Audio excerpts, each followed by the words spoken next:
Esan genezake euskaraldiaren historia euskararekin batera hasi zela, duela milaka urte. Edo Jalgiadi plazara esan da Beñat Etxebarek euskarazko lehen liburua idatzi zuenean.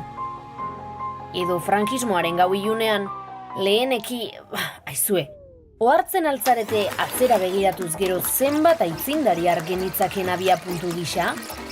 Historia hau hasteko ordea, ez dugu horren atzera egingo. 2015era itzuliko gara. Donostiako egiara.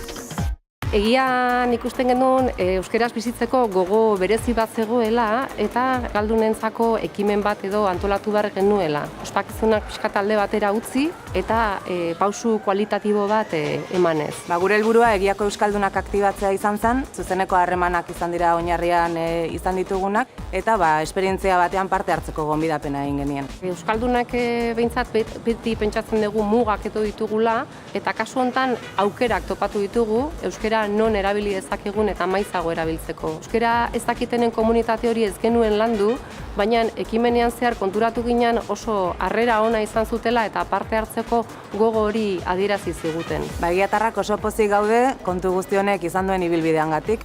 Egian sortutako mugimendua zabaltzen hasi zen. Astigarraga, Añorga, Hernani, baina ez bakarrik eremu euskaldunetara. Baita euskaldunen presentzia apalagoa duten herrietara ere. Adibidez, Agurainera eta Arrigorriagara. Nork esan behar zuen duela urte batzuk hau posible izango zenik, ezta? Eta gero adibidez amarekin ordudanik euskaraz egiten dut. Duela 2 urte hasi zen euskara ikasten eta ekimenari esker erabat galdu du lotxa. Nik aldaketa nabarmenak egin ditut, nabarienak komertzio eta tabernetan egin dudana, non ikinen lehenengo hitza beti egiten dudan euskaraz, eta beraien partetik, langileen partetik jaso dute nabaritut euskaraz gehiago egiten ligatela. Oso esperientzia polita izan zen.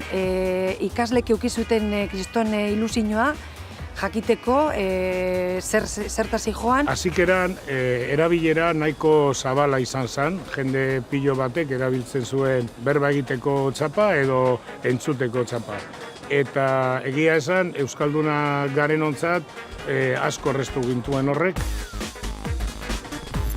Eta bapatean, bidean, armairu bat agertu zen. Eta armairutik jendea ateratzen hasi zen. Eta baita ordura arte ezagutzen ez genituen ahobiziak eta belarri prestak ere. Konta iguzue. Hasieratik genekien udalak, herriko euskalgintzak eta herritarrak elkarrekin gauzatuko genuela egitasmo hau. Udal barruan ere alderdi politiko guztiek egin genuen bat egitasmoarekin. Eta herrian, alik eta herritar gehienengana hurbiltzeko bidea jarri genituen. Hauxe izan zen bidea, hizkuntza konplexuak armairu barruan utzi eta norbera armairutik irtetea, hitz egiteko gaitasuna zuenak ahobizi eta ulertzeko gaitasuna zuenak belarri prest. Hori bai, armairutik ateratzea, egun argiz, lagunduta, herriko plazan eta festa giro erakargarrian. Ikerketa frogatu digu gainera, hizkuntza ohiturak astintzeko balio izan duela.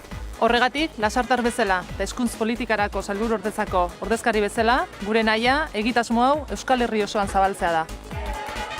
Ari da zabaltzen bai, eta herrietan sekulako saltza ari da sortzen euskaraldiaren inguruan.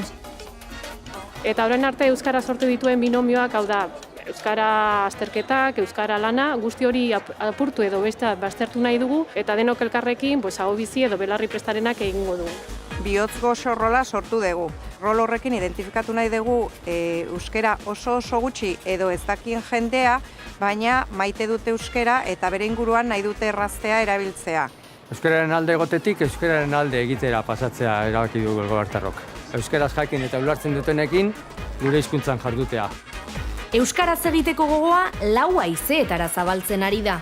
Hizkuntza portaerak aldatzeko gonbidapena hortxe dugu. Izan gaitezen denok, ahobizi edo belarri prest. Euskaraldia dator.